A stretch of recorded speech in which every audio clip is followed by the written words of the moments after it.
July 15, 2016, Hong Kong University of Science and Technology, nasa huling gabi ng International Mathematical Olympiad. Mahigit 600 kabataang math geniuses mula sa mahigit 100 country ang nakaupo sa closing ceremony. Kasama raw ng 5 estudyante ng North Korean, suot ang puting uniforme at mga insignia ng pamilyang Kim sa kanilang mga dibdib. Nakakuha sila ng 2 gold medal at 4 na silver medals, pero may isa sa kanila ang hindi nagdiriwang ngayong gabi. Si Ring Unjol, 18 years old, ay hindi mapalagay. Hindi niya iniisip ang medalya, iniisip niya ang 20 metrong layo mula sa campus, ang South Korean Consulate. Iniisip niya ang 70 araw na inilaan niya sa pagpaplano ng mga sandali na ito. At iniisip niya na ito na ang huling pagkakataon bago siya ma-recruit ng remeng pinamumunuan ni Kim Jong-un. Tumakas si Ringon mula sa campus, iniwasan ng mga bantay. At ito ang unang beses sa buhay niya na hindi siya sumunod sa anumang utos. 11:47 ng gabi, sa oras na yon nakatakas siya. At ito ang kwento ng isang math genius na ginamit ang isang olimpiada para makuha ang mas mahalaga pa sa kahit anong equation, ang kanyang kalayaan. Pero bago natin simulan yan, kung bago ka pa lamang sa aming channel, huwag mo sana kalimutan na mag-subscribe para naman lagi kang updated sa mga ganitong uri ng video. Si Ring Unjol ay pinanganak noong 1998 sa lungsod ng Pongsong, ang pangalawang pinakamayamang lungsod sa North Korea pagkatapos ng Pyongyang. Lumaki siya sa isang pamilyang marunong mag-navigate sa komplikadong sistema ng bansa sa loob ng maraming dekada. Nakatira sila sa isang lungsod na kung saan pinahalaga ng education at kung saan ang mga scientist at academic ay may mga pribilehiyong hindi man lang naisip ng karaniwang mga tao. Ayon sa social hierarchy na tinawag na Songbun, kabilang ang pamilya sa High-Kim class ang grupong itinuturing na lubos na tapat sa Ramen. Hindi ito basta designation, minana ito ng pamilya sa mga generasyong nagpakita ng matatag na katapatan sa estado. Kapalit nito ay mas magandang tirahan, mas maraming pagkain, at mas matatag na expectation ng absolute loyalty. Bata pa lang si Ringon, halata na ang kakaiba niyang kakayahan sa matematika. Habang nahihirapan pa ang ibang bata sa simpleng operation, si Ringon ay nakakaintindi na ng mga konseptong itinuturong dapat pagkalipas ng ilang taon. Para sa kanya, ang complex pattern at problem solving ay parang natural na instinct. Ang unang pang nakapansin dito ay ang kanyang ama, isang seryosong academic at professor sa Department of Mathematics ng Pyongyang University of Science and Technology. Tuwing matapos ang klase, ginagawa niya ang anak ng isang project, mahigpit at systematikong training na sobra pa sa karaniwang curriculum. Hindi yon simpleng homework. Para kay Ringon, iyon ay paghahanda para sa isang inaharap na maaring hilingin ng estado. Sa araw ng kompetisyon, inarap ni Ringon ang bawat problema ng may kalma at kapanapanabik na katiwasayan na ikinagulat ng mga tagamasid. Hindi siya nagpapakita ng karaniwang tensyon sa ibang kalahok at parang nai-enjoy niya pa ang bawat hakbang sa paglutas ng mga komplikadong mathematical challenges. Ang kanyang performance ay sobrang kahanga-hanga na kinailangan ng mga evaluators na ulitin at suriin ng maraming beses ang kanyang sagot para tiyakin na isang batang estudyante lamang ang nakagawa ng perfect scores. Ang panalo na yun ang nagmarka ng bago at pagkatapos sa kanyang buhay. Mula noon, hindi na lang siya ang batang brilliant student. Naging national resource siya sa mata ng estado, isang talento na hindi lamang sa kanya, kundi para rin sa Ramen na nakakita at naglinang sa kanya. Bilang pagkilala sa kanyang pambansang tagumpay, inilipat si Ringon mula sa karaniwang sistema ng education patungo sa isang special program para sa intellectual elite ng bansa. Kasama sa bagong reality niya ang pag-access sa technology na halos imposibleng makuha ng ordinaryong tao. Isang laptop na mayroong specialized math software, bagamat walang internet connection, isang pangkaraniwang limitation sa North Korea, sapat na ang tools para mag-develop ng international level skills. Subalit higit pa sa study device ang laptop na ito. Ito ay isa ring simbolo ng prestiyoso at instrumento at control. Bawat paggamit nito ay minomonitor, bawat pag-program ay pre-approve, at bawat development ng kakayahan ay maingat at dinidirekta sa layunin na kapakipakinabang sa estado. Sa Raming North Korean, kahit ang pinakamagandang regalo ay mayroong double-edged sword. Noong 2013 sa edad na 15, natanggap ni Ringon ang pinakamahalagang balita sa kanyang kabataan. Napili siya para i-representa ang North Korea sa International Mathematical Olympiad sa Colombia. Ang unang paglalakbay na ito sa labas ng bansa ay nagdulot ng malaking pagbabago. Para sa unang pagkakataon, naranasan niya ang simpleng kalayaan. Makalakad sakali ng walang takot, makita ang ibang pananaw ng malaya at bukas, at maramdaman ang ibang enerhiya sa lipunan kumpara sa kontroladong kapaligiran ng sariling bansa. Bagamat siya ang pinakabata sa buong mundo na kalahok, talagang kamangha-mangha ang kanyang performance. Isang silver medal na isang pambihirang tagumpay para sa sinumang kalahok sa kanyang edad. Ang North Korea ay nagtapos sa ika-5 pwesto sa buong mundo. Subalit para sa mga opisyal na kasama niya, ang resulta kahit kahanga-hanga ay hindi sapat. Malaki ang pinuhunan nilang resource sa kanyang training at ang inaasahan ay gold medals. Ang sumunod na 2 taon ay may kaparehong pattern. Sa South Africa at Thailand, 3 international participation, 3 silver medals, at 3 demonstration ng mathematical excellence na ipinagdiriwang ng kahit anong bansa. Para mismo kay Ringon, bawat international trip ay nagdaragdag ng panibagong layer sa kanyang lumalawak na pag-unawa sa mundo ng labas ng North Korea. Bawat exposure sa iba't ibang uri ng pamumuhay, bawat mabilis na usapan sa mga kalahok mula sa ibang bansa, bawat sandali ng kahit kaunting kalayaan, lahat ay dahan-dahan na naipon sa kanyang isipan. Unti-unting nabubuo ang isang pananaw na hindi kailanman inaasahan o ginusto ng kanyang mga supervisor. Pagbalik niya mula sa IMO 2015, naging malinaw ang tatahakin niyang kapalaran. Isang kakilala na may alam sa internal operation ng Workers' Party ang nagbigay sa kanya ng nakababahalang information. Nagsimula na raw ang mga high-ranking official na magsagawa ng tahimik na mga panayam sa mga taong malapit sa kanya. Sa loob ng ilang piling grupo, talagang kilala ang proseso na ito. Yun ang pre-evaluation stage bago kunin ng isang tao para sa specialized division ng estado. Alam ni Ringon kaagad kung ano ang ibig sabihin nito. Ang kanyang talento sa mathematics ay hindi nakalaan para sa isang normal na karir bilang akademiko. Ito ay itutulak patungo sa cyber warfare operation, ang lihim na programang matagal nang naipundar ng North Korea. Ang programang ito ay kumukuha ng pinakamagagaling na mathematicians at scientists sa buong bansa. Inilalagay sila sa saradong facility at tinuturuan ng advanced programming, cryptography, at digital infiltration technique. Totoong mas maganda ang kondisyon nila kumpara sa mga karaniwang tao, pero kapalit nito ay absolute na pagkawala ng kalayaan. Walang kontak sa labas, walang pamilya, at walang karapatang umalis. Para kay Ringon, ito ay nakakadurog. Ang mga international trip na nagbukas sa kanyang isip sa tunay na possibility ng buhay ay malapit nang magtapos magpakailanman. Ang susunod na Olimpiada, Hong Kong 2016, ang magiging huling sandali ng kahit kakaunting kalayaan bago siya lunukin ng makinarya ng estado. Sa punto na ito, may naitanim na siyang maliit na binhi. Isang ideya na unti-unting lumalaki sa mga sumunod na buwan. Paano kung hindi na siya bumalik? Imagine mo sandali ang pakiramdam na lahat ng buhay mo ay paghahanda para sa isang bagay na hindi mo kailanman pinili. Na bawat tagumpay, bawat medalya, at bawat sandali ng pagmamalaki ay simpleng pamumuhunan ng estado sa iyong magiging pagsunod sa hinaharap. Si Ringon ay 17 years old pa lamang nang matuklasan niya kung ano talaga ang kanyang kapalaran.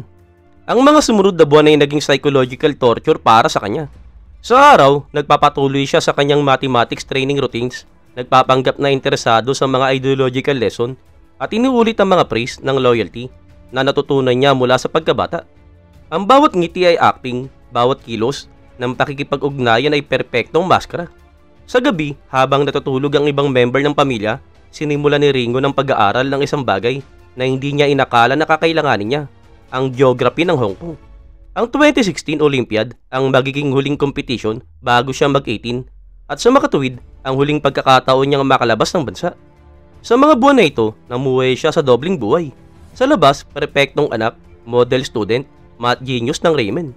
Sa loob, naghahanda ng pinakamapanganib na plano ng kanyang buhay. Isang plano na kung mabigo, hindi lamang ang kanyang kinabukasan ng malulubog, pati na rin ang kapalaran ng kanyang pamilya. Bago umalis, binigyan siya ng ama, isang disiplinadong member ng elite academic ng North Korea ng $200. May ilang speculation sa media tungkol sa posibleng participation o tulong ng ama sa kanyang pagtakas. Subalit noong 2019, si Ringon mismo ang nagsabi ng maling information sa isang interview sa pangunahing pahayagan ng South Korea.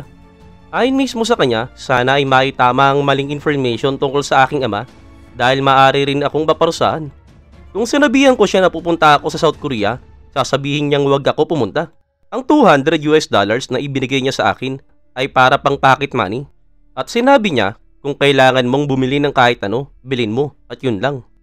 Noong July 6, 2016, dumating ang North Korean team sa Hong Kong. Para sa mundo, 5 talentadong estudyante na kumakatawan sa kanilang bansa sa pinakamalaking competition sa matematika sa planeta. Para kay Ringon, ito ay simula ng isang countdown ng eksaktong 10 araw. Sa panlabas na anyo, maayos ang kompetisyon. Nakamit ng timang 2 gold medal at 4 na silver medals, pumupwesto sa ika-6 na pwesto sa buong mundo. Si Ringon ay nakakuha ng ika-4 na sunod-sunod na silver medal na may 25 mula sa 42 points. Para sa sino mang nakakita mula sa labas, ito ay isa na namang tagumpay sa matematika.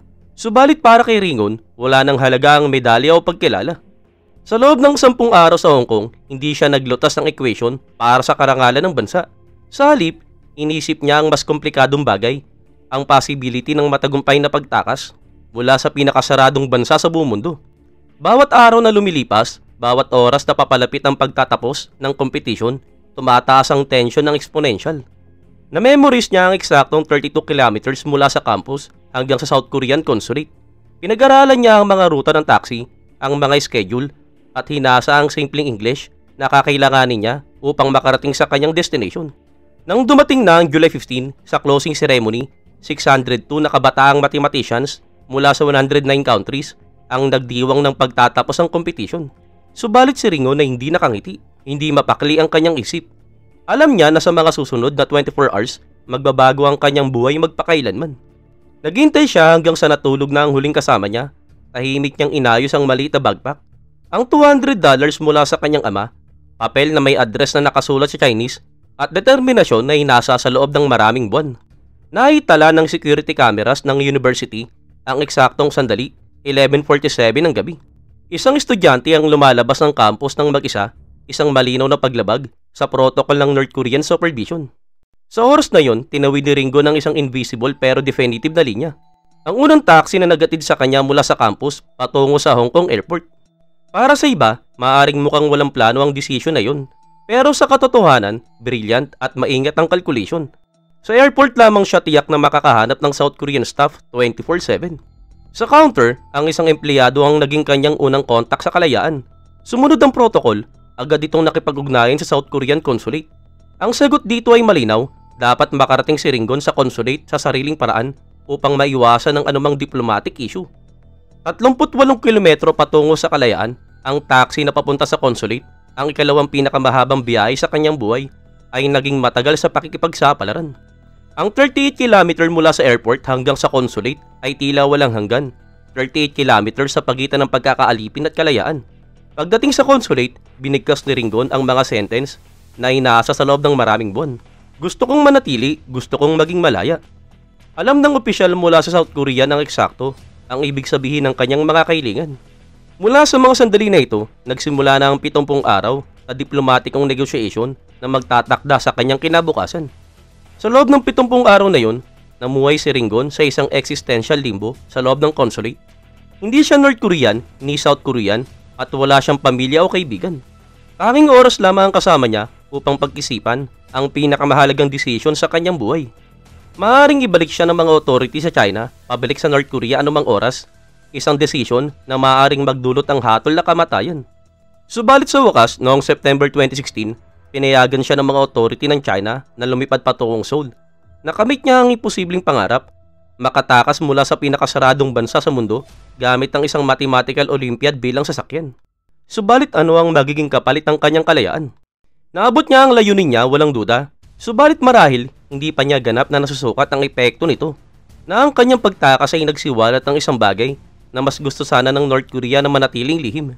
Habang ginugulo rin yun ang 70 araw sa South Korean consulate, ang rimeng North Korean ay naharap sa isang krisis na hindi pa nila naranasan. Hindi lamang nila nawala ang isang pinakamahalagang asset para sa military, kundi pati ang maingat na pagtatago ng estado sa mga nangyayari ay biglang lumantad. Si Ringon ay napili para sa Bureau 121, ang pinakakomplikado at sopistikadong North Korean Cyber Warfare Unit na formal ay tinatag noong 1998, parehong taon ng kanyang kapanganakan. Ang programang ito ay lumago at naging isa sa mga pinakamapanganib na operasyon ng cyber warfare sa buong mundo. May humigit kumulang 6,000 military hackers sa ilalim ng utos na ito. Ang organization ay gumagana mula sa strategic location sa buong mundo, kabilang ang mga cell sa mga luxury hotel sa China at tech center sa mga kalyadong bansa. Ang tadhana na naghihintay kay Ringon Jol ay ang maging bahagi ng Lazarus Group na sa loob ng North Korea ay kilala bilang Office of Liaison 414.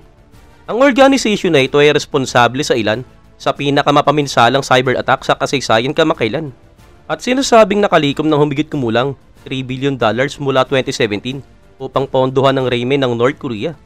Ang mga operator ng Lazarus Group ay maingat sa hinati-hating responsibility. 20% sa pagkolekta ng intelligence tungkol sa technological trends, 15% sa espionage na nakatuon sa mahalagang political at military figures, 25% sa manipulation ng publiko, 20% sa financial hacking, at 20% sa cryptocurrency theft. Si Ringon, dahil sa kanyang natatanging kakayahan sa matematika, ay malamang na ilalagay sa cryptography at penetration ng complex financial system. Bilang direktang epekto ng pagtakas si Ringon, itinigil ng North Korea ang kanilang participation sa International Mathematical Olympiad noong 2017 at 2018. Noong muling nakibahagi ang bansa noong 2019, ipinakilala nila ang hindi pa nagagawang security protocol. Bawat math team ay may kasamang government agent na nagbabantay sa kanila 24/7. Ang pagtakas si Ringon ay nagpakita na kahit ang mga estudyanteng may pinaka-privilege na pinalaki ng sistema mula sa pagkabata ay maaaring pumili ng kalayaan kaysa seguridad ng pamilya at proteksyon ng reymen. Isang malakas na dagok sa imahe na gusto sana nilang ipakita. Noong September 2016, matapos ang 70 days ng diplomatiko at matinding kawalan ng katiyakan, si Ringon Jul ay nakarating na sa Seoul. Nakakuha siya ng bagong pasaporte, bagong legal na identity bilang Lee Jung-woo at South Korean citizenship. Ang bagong reality ni Ringon ay kompleto sa lahat na maaaring pangarapin ng isang North Korean. Internet access, kalayaan sa pagpapayag, university education, at kakayahang maglakbay ng malaya. Nag-enroll siya sa Seoul National University na kung saan nag-aral siya ng matematika at pansamantalang nagtrabaho bilang researcher. Noong 2019, ipinahayag niya ang hangaring makakuha ng scholarship upang mag-aral sa US na kung saan nagpatunay na talagang nanatiling buo ang kanyang academic ambition. Nakamit niya ang bagay na milyong-milyong North Korean ay maaari lamang pangarapin. At marami ang hindi ma-imagine dahil hindi pa nila naranasan ang ganitong uri ng kalayaan. Ganap na kalayaan sa pag-aaral, paglalakbay, at paghahayag ng sariling ideya. Subalit tulad ng kanyang mabilis na natutunan, ang kalayaang pisikal ay hindi laging nakapagpapagaling sa pinsala ng damdamin. May mga pagkawala na kahit anong privilege ay hindi makakabawi. Ang kanyang personal na desisyon na pumili ng kalayaan ay maaaring magdulot ng malubhang epekto sa kanyang iniwan sa North Korea. Sistematikong ipinatutupad ng North Korea ang 3-generation punishment sa pamilya ng mga deserter. Ibig sabihin ang kanyang mga magulang, kapatid, at posibleng mga susunod na generation ay maaaring harapin ng matinding kaparusahan. Mula nang tumakas siya noong 2016, wala siyang direktang kontak sa kanyang pamilya o hindi man lang niya ito nakumpirma. Hindi rin niya alam kung sila ay pinadala sa labor camp, buhay pa ba, o biktima ng reprisals dahil sa kanyang desisyon. Ang kawalang katiyakan na ito ay hindi isang uri ng psychological torture na kinakaharap ng lahat ng mga high-profile North Korean deserters. Nakakabigla ang batang minsang nakakasagot sa mga pinakamahirap na equation, ngayon ay nakaharap sa isang problemang walang solusyon. Kung sulit ba ang presyo ng kanyang kalayaan kumpara sa posibleng pagdurusa ng mga pinakamamahal niya? Ngayon sa edad na 26, si Lee Jung ay namumuhay sa Seoul na tila matagumpay sa mata ng iba.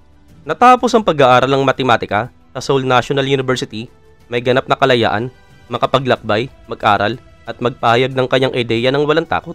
Subalit noong 2022 sa isang interview sa Radio Free Asia, ibinahagi niya ang isang hindi inaasahang katotohanan. Kapag pumupunta ako sa isang meeting, sa tingin ko, ang unang naaalala ng mga tao ay hindi ako, kundi ang imahe ko bilang math genius na tumakas mula sa North Korea noong 2016. Kaya tinatawag nila akong math genius kahit hindi nila alam ang aking pangalan. Subalit kahit na iniisip ng iba na special ako, gusto ko lamang maging karaniwan. Sa tingin ko, okay lang na makalimot ako sa ngayon. Ngayon, ikaw, ano ang masasabi mo sa video namin ngayong araw? Ipaalam mo naman sa amin sa komento. At bago tayo magtapos, huwag mo sana kalimutan na mag-subscribe para naman lagi kang updated sa mga bago pa naming video. Muli, maraming salamat sa panonood. This is Noel Polo TV. See you on my next video.